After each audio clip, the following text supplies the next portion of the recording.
எப்போ பிஜேபி கூட கூட்டணி வைத்தார்களோ அப்போவே அவங்க மண்டியிட்டார்கள்னு அர்த்தம். அதிமுக இனிமேல் நினைச்சே பார்க்க முடியாதுங்க. சீச்சி கவுச்சி கேவலமான ஒரு ஆட்சி. இப்போ பிஜேபி கிட்ட கூட்டணி வச்சா அவன் 3000 கோடி 4000 கோடி கொடுப்பான். யாருக்கு? எடப்பாடிக்கு. அவன் ஜெயிச்சானா ஜெயிக்கலான்னா மக்கள் தான் நாசமாக போகிறான். அதிமுகவுக்கு எடப்பாடி அவருங்களே புளிய நோண்டி உள்ளே போய் படுத்து மேலே அவரே மண்ணை போடி முடிக்கிட்டாரு. அது நீங்கள் கனவு காண்றீங்க. என்றைக்குமே விஜய் ஏடிஎம்கேவோட கூட்டணி வைக்கிறதுக்கு வாய்ப்பே இல்லை. இவனுக்கு இப்படி பண்ணின்னு வச்சுக்க, இவன் எந்த கூட்டணி போகிறான் அந்த கூட்டணி போகிறான், ஒன்று திமுக தான் வரும். மற்ற அனைத்து ஓட்டுமே சிந்தாம சிதறாம திமுகவுக்கு தான் உழுற மாதிரி எடப்பாடி ஐயா பண்ணிட்டாரு. எப்படி வச்சாலும் ஜெயிக்க போறது இல்லைன்னு கன்ஃபார்ம் பஞ்சம் வேணா கட்டுறேன். விஜயோடைய தயவு இல்லாம அடுத்த ஆட்சி இருக்காது. அதிமுக தனிச்சினாலே பரவாயில்ல, ஓரளவுக்கு ஓட்டு சதவீதம் வாங்கலாம். இவங்க பிஜேபி கூட கூட்டணி வச்சதுனால அவங்களுடைய ஓட்டு சதவீதம் குறைமே தவிர ஏற்றத்துக்கான வாய்ப்புகள் கிடையாது. அதிமுகவில் உள்ள அத்தனை அமைச்சர்களுக்கும் சிஎம் எடப்பாடி பழனிசாமி அவர்களுக்கும் அதே கட்சியில் இருந்த ஓபிஎஸ் அவர்களுக்கும் அத்தனை பேருக்குமே தெரியும், பிஜேபி கூட கூட்டணி வைத்தால் நம்மளுடைய வாக்கு வங்கி குறையுமே தவிர ஏற்றத்துக்கான வாய்ப்புகள் கிடையாது. இவங்களுடைய ஆட்சியில் பல தில்லுமுள்ளுகள் நடந்திருக்கலாம். இருக்குன்னு நான் சொல்ல வரல, இருக்குன்னு சொல்லி என்ன உள்ள தெளிறாதீங்க, இருந்திருக்கலாம். இதை காரணம் காமிச்சு தற்போது நிலவரப்படி இப்போ அமித்ஷா அங்கே போயிருக்காரு. அவர் எதை வச்சு பேசினாரோ எப்படி பேசினாரோன்றது நம்மளுக்கு தெரியாது. அப்போ ஏதோ ஒரு டாமினேட் அவங்களுக்கு வச்சுருக்கலாம். அப்போ இதுக்கு நம்ம அடிப்பணிஞ்சாதான் நம்ம இருக்கிறதையும் காப்பாற்றிக்க முடியும் அப்படின்றதுனால அந்த கூட்டணி வச்சுருக்கலாம். அதிமுகவுக்கு எடப்பாடி அவருங்களே ஃபுல்லாக புளிய நோண்டி உள்ளே போய் படுத்து மேலே அவரே மண்ணை போடி முடிக்கிட்டாரு. இங்கே பாஜகவோட யார் கூட்டணி வச்சாலும் வெல்ல முடியாதுன்றது அவங்களுக்கே தெரியும். தெரிஞ்சிருந்தும் அவங்க களத்தில் சந்திக்கிறது ரொம்ப இதுக்கு முன்னாடிலாம் ஒரு வாரத்துக்கு முன்னாடியோ இல்லை ஒரு மாதத்துக்கு முன்னாடினா கூவிட்டு இருந்தார், நாங்கள் அவங்களோட கூட்டணி இல்லைன்ட்டு. கடைசியில் அவங்க இடி ஆர்டி என்னென்ன இருக்கோ எல்லாத்துக்கும் பயந்துக்கிட்டு சரண்டர் ஆகிட்டார். அமாவாசை மாதிரி ஃபுல்லாக இது ஃபுல் டெத்து. ஆனால் நம்ம மேலே எந்த கேஸும் வராது அப்படின்ற ஒரே நோக்கத்தில் தான் அவங்க போய் ஃபுல் அண்ட் ஃபுல் சரண்டர் ஆகிட்டாங்க. அவங்க சரண்டர் ஆனால் சந்தோஷம்தான். ஆனால் அதையும் தவிர அந்த இருக்கக்கூடிய அதிமுகவில் இருக்கக்கூடிய அந்த ஒட்டுமொத்த தொண்டர்கள் அவங்களையும் கொண்டு போயிட்டு அடமான வச்சிட்டது ரொம்ப ஒரு சீச்சி கவுச்சி கேவலமான ஒரு ஆட்சி. இவன் அங்கே போகிறான், அவன் இங்கே வரான். இப்போ எடப்பாடி என்னத்துக்கு இது போல் சிந்தனை செய்கிறாரு அவர் தெரியலையே. ஏன் வரான் போல பிஜேபி கிட்ட பணம் இல்லை ஐயா, இது அரசியலையா. இப்போ பிஜேபி கிட்ட கூட்டணி வச்சா அவன் 3000 கோடி 4000 கோடி கொடுப்பான். யாருக்கு? எடப்பாடிக்கு. அதான்யா சும்மான கூட்டம் வச்சுன்னு அவன் ஜெயிச்சானா ஜெயிக்கலான்னா மக்கள் தான் நாசமாக போகிறான். நான் சொல்ல புரியுங்களா? மக்கள் நாசமாக போவாங்க. நீ மைக்கு போச்சுன்னுக்கிய, நீ மைக்கு போச்சா தான் உனக்கு காசு, புரியுதா? மக்கள் தான் நாசமாக போவாங்க. ஆனால் அவனுக்கு பணம் வருது இல்லை, அது அவனுக்கு போதுமான விஷயம். நல்லா கேட்டுக்கோ, இவனுக்கு இப்படி பண்ணியிருந்தான் வச்சியா, எடப்பாடி அங்கே போயிட்டு மாட்டிக்கினான், அவன் அங்கே நக்கிட்டான். ஆனால் இதெல்லாம் ப்ளஸ் பாயிண்ட்டு எங்கள் தலைவருக்கு உதயசூரியனுக்கு தான் வரும். இது கதை சேருமான்னு டவுட்டு தான். கண்டிப்பாக போயிருக்கக்கூடாது. போகாமல் தண்ணியை நின்னா டெபாசிட் காலி. இதாவது ஏதோ கொஞ்சம் பிஜேபியோட ஓட்டு கொஞ்சம் வரும், அதை வச்சு கம்பேர் பண்ணுறாங்க. ரெண்டாவது எப்படி வச்சாலும் ஜெயிக்க போகிறது இல்லைன்னு கன்ஃபார்ம் பஞ்சம் வேணா கட்டுறேன். எதுவுமே தட்டி முதல்ல ஜெயிக்கும் போகிறதுக்கு வாய்ப்பு இல்லை. விஜயோடைய தயவு இல்லாமல் அடுத்த ஆட்சி இருக்காது. அதுக்கு வேணால் கன்ஃபார்மாக அடித்து சொல்லுவேன். இல்லை, பின்னால் வரதுக்கு வாய்ப்பு இருக்குது. ஏன்னு கேட்டிங்கன்னா டிஎம்கே மேலேயும் ஒரு அதிருப்தி வந்துருச்சு. ஏடிஎம்கே மேலேயும் மண்குடியை நம்பி இறங்க மூலியமாக அதிர்ச்சி வந்துருச்சு. ரெண்டாவது விஜய் இப்போ உள்ளே நுழைஞ்சது அவர் பக்கம் காற்றடிக்குது. ஆனால் அவரும் ஃபுல்லாக வருவார் அப்படின்னு கிடையாது. எப்படி வச்சாலும் யாராவது ஒரு சப்போர்ட் தேவைப்படுது. இப்போ டிஎம்கே ஒரு சென்ட்ரல் ஓட்டில் இருக்காங்க, ஏடிஎம்கே ஒரு ஓட்டில் இருக்குது. இப்போ விஜயும் ஏடிஎம்கேவும் சேர்ந்தால் தான் ஆட்சி அமைக்க முடிகிற மாதிரி இருக்குது. இப்போ ஏடிஎம்கே டிஎம்கே கூட சேர முடியாது. ஏதாவது ஒரு டைவ் வேணும். அப்படி அதை வச்சு நம்ம கம்பேர் பண்ண முடியாது. விஜய் உடைக்கிறாரு, விஜய் உடைச்சாச்சு. அதுக்கப்புறம் நான் அந்த அளவுக்கு தூக்கி விட்டாச்சு. அவர் சும்மா இருக்கிற சங்க அந்த பாட்டு சினிமா நடிச்சிட்டு இருந்தான். அவரை போய் வலுக்கட்டாயமாக வர வச்சது நம்ம ஆட்கள் தான். இவங்க ஏடிஎம்கே டிஎம்கே மாற்றி இருந்து ஒழுங்காக இருந்தால் பிரச்சனை இல்லை. இவன் ஒரு கையில் மண் ஒரு கையில் புழுதி ஆகிட்டாங்க. இப்போ இவர் வந்து அடுத்தால எதிர்பார்க்குறது எல்லாம் 2 பேருமே பார்த்துட்டு 2 இடத்துலையும் ஊழல் மினிஸ்டர் தான் இருக்கான். இப்போ அடுத்தால மக்கள் நினைக்கிறேன் ஊழல் இல்லாத ஒரு ஆட்சி வேணும்னு எதிர்பார்க்குறாங்க. அதுக்கு கண்டிப்பாக விஜய் சேர மாட்டார்ல, விஜய் வந்து வெளி ஆதரவு கொடுப்பார். ஏன்னா அப்படி இல்லை ஆட்சி அமைக்க முடியாது, திருப்பி இன்னொருத்தர் எலெக்ஷன் வைக்க முடியாது. அதனால் ஏடிஎம்கே வந்து விஜய்கிட்ட கேட்க பண்ணாலும் விஜய் வந்து சப்போர்ட் பண்ணணும்னா எகெயின்ஸ்டாக கேட்பார். ஒன்றுக்குமே வேலைக்கு ஆகாத ஒரு கூட்டணி, பிஜேபியும் சரி ஏடிஎம்கேவும் சரி. அம்மா இருக்கிற வரைக்கும் அந்த கட்சியை வச்சு தான் இவங்க எல்லாமே பண்ணிக்கிட்டு இருக்கிறாங்க. என்றைக்கு அம்மா இறந்தாங்களோ அந்த கட்சிக்கே மவுசு போயிடுச்சு. ஸோ டிஎம்கே வரதுக்கு ஒரு பிரகாசமான வாய்ப்பு இருக்குது. அதனால் ஊழல் ஆட்சி அகற்றுறதுக்கு தான் நாங்கள் வந்து இப்போ 26 வந்து பாஜகவோட கூட்டணி வச்சு 26 வந்து தேர்தலை சந்திக்க போகிறோம். சரி, ஓகே. ஃபார் த எக்ஸாம்பிள் நான் உங்ககிட்ட ஒரு விஷயம் கேட்குறேன். இதே நம்ம நிற்கிறது இதே பாண்டி பஜார். இந்த பாண்டி பஜார்லேருந்து ஸ்மார்ட் சிட்டி அப்படின்னு சொல்லிட்டு ஒரு 400 கோடி ரூபாய் ஊழல் ஃபஸ்ட்டு யார் பண்ணுது?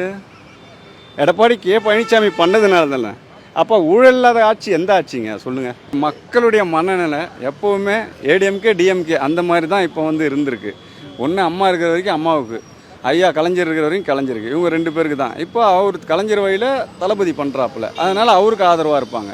அம்மா வழியிலேருந்து பண்ணுறதுக்கு யாருமே இல்லையே.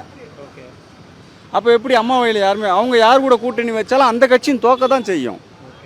இப்போ இவங்க வந்து இப்போ வந்து பிஜேபி கூட கூட்டணினும் போது கண்டிப்பாக கிராமத்தில் யாரும் மதிக்கவே மாட்டாங்க பிஜேபியா அவனா அதை நான் சொல்லக்கூடாது, அது உங்களுக்கு தெரியும் அப்படின்னு இருக்குது. அதனால் அந்த கட்சி கூட வந்து கூட்டணி வச்சா அதிமுகவுக்கு ஓட்டு வங்கி சரிவு. இப்போ இருக்கிற மெஜாரிட்டி என்னன்னாக்கா, இப்போ 2026 தேர்தலில் விசிகான்னு ஒருத்தர் விடுதலை சிறுத்தைகள்னு ஒன்று இருக்குது. அவங்க பரவாயில்ல, இப்போ பார்லிமெண்ட் இதில் அவங்க வந்து டிஎம்கே கூட இருக்காங்க. ஆனால் விஜய் கூட ஓரளவுக்கு பேச்சுவார்த்தை நடந்துக்குதுன்னு நினைக்கிறேன். ஏன்னா கம்யூனிட்டி அவங்க அந்த கம்யூனிட்டியை பொறுத்த வரைக்கும், விசிகா கம்யூனிட்டியை பொறுத்த வரைக்கும் எவ்வளோ பெரிய இடத்துல இருந்தாலும் சரி, அவர் நிற்கிறாருன்னா அந்த இடத்த விட்டே கொடுக்க மாட்டாங்க. இன்றைக்கி இருக்கிற பொசிஷன் வந்து 2026 தேர்தலில் பிரகாசமான ஒரு வாய்ப்பு வந்து டிஎம்கேவுக்கு இருக்குது. ஏன்னா அதிமுக இல்லைன்னு எப்போ பிஜேபி வந்து ஒன்று சேர்ந்தாங்களோ அது இல்லைன்னு முடிவாகி போச்சு. அது முடிஞ்சு போன கட்டம். முடிஞ்சு போன கல்யாணத்துக்கு மோளம் அடிக்க வேண்டாம். ஓகேங்களா? அடுத்த கட்டம் என்னன்னாக்கா, இப்போ டிஎம்கே தமிழக வெற்றி கழகம். இப்போ தமிழக வெற்றி கழகம் இருக்குதுனாக்கா, இதில் ஒரு சில கட்சிகளை வந்து அவர் வந்து நல்ல ஒரு பொசிஷனோடு கொண்டு வந்துட்டார்னா, ஒன்றும் சீமான் இருக்கார். இப்போ சீமான் கட்சியில் உள்ளவங்க வந்து 50% வந்து இவருடைய ரசிகர்கள் தான். யாருடைய ரசிகர்கள்? விஜயுடைய ரசிகர்கள். ஏன்னா இளைஞர்கள் அதில் இருக்காங்க. இப்போ சீமா இவர் கூட சேர்ந்துட்டார். ஓகே. இப்போ விசிகா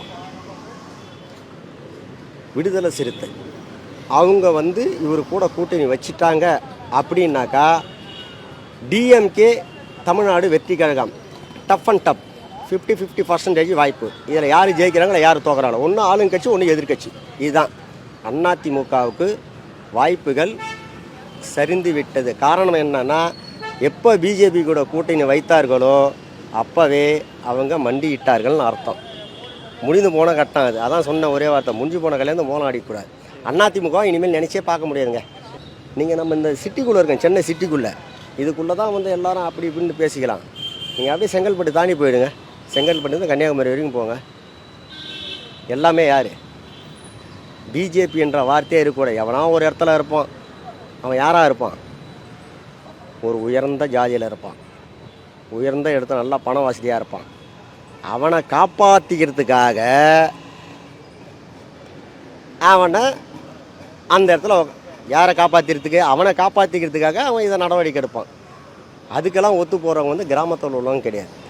கிராம ரீதியாக பார்த்தா ஒன்று மெயின் ஃபஸ்ட் டிஎம்கே இருந்து அதிமுக எதிர்கட்சியாக இருந்தது. ஆனால் இவங்க தான் அவங்க கூட போயிட்டாங்களே, அப்பயே சரிஞ்சிடுச்சு.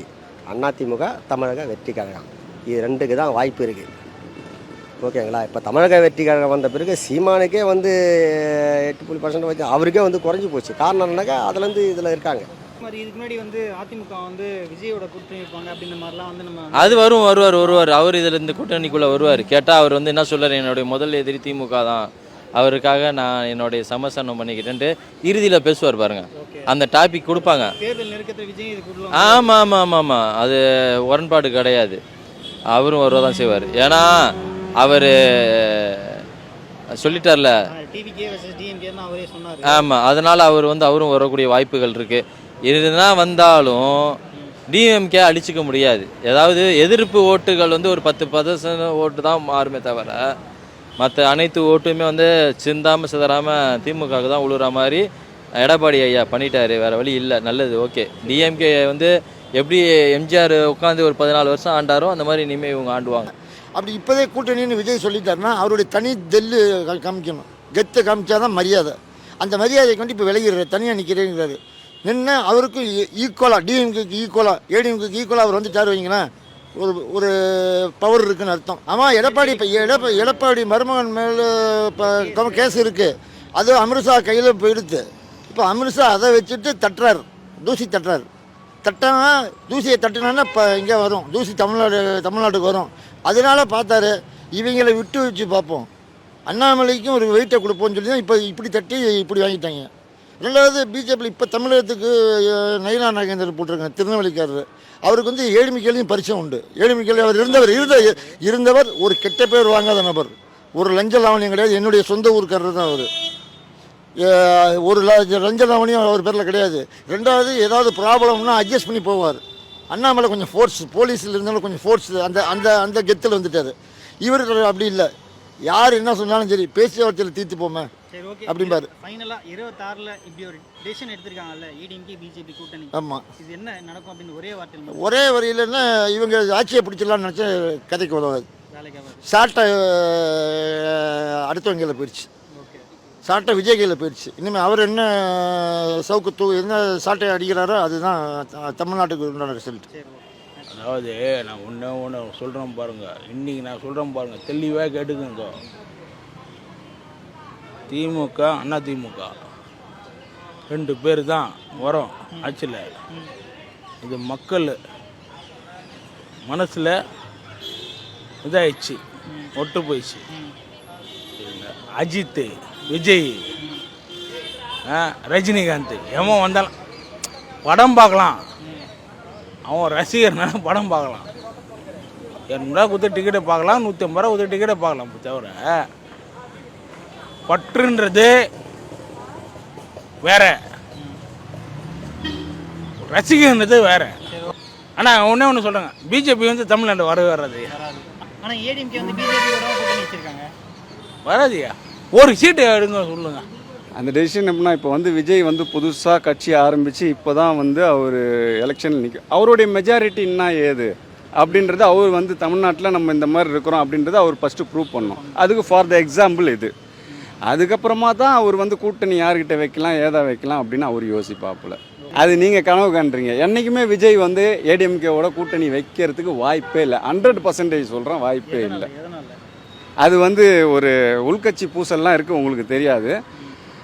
என்றைக்குமே விஜய் ஏடிஎம்கே கூட கூட்டணி வைக்க மாட்டார். டிஎம்கேவுக்கு எதிர்த்து நிற்பார் தவிர அவர் தனிப்பட்ட மெஜாரிட்டியை காட்டணுன்னு தான் விரும்புகிறாப்புல. அந்த மாதிரி லெவலில் அவர் நிற்பாப்புல.